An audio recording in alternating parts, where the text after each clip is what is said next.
Salam, hər vaxtınız xeyir olsun. Bu günləri bu gördüyünüz ifadələr haqqında məlumat vermək istəyirəm. Deməli, bu günlər bir şagirdimiz bu mövzuda çaşırdı deyə mən istədim bunu açıqlama verəm. Biz bilirik ki, en artiklı sayıla bilən isimlərlə işlənilir.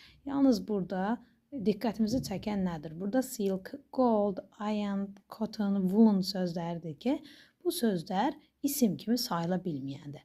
Ancaq bu birləşmələrdə bu sözlər sifət kimi işlənilib.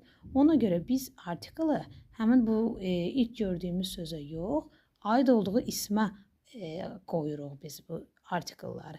Məsələn, a silk carpet, yəni ki, ipək xalça, a gold medal, qızıl medal, an iron man, dəmir adam, a cotton shirt, pambıq köynək, a woolen blanket, yun adyal, yun yorğan. Bu formada biz bunu tərcümə edirik. Yəni en artikelləri gördüyümüz carpet, medal, man, shirt, blanket sözlərinə aid edirik. Ona görə burada uşaqlar gərək çaşmasınlar.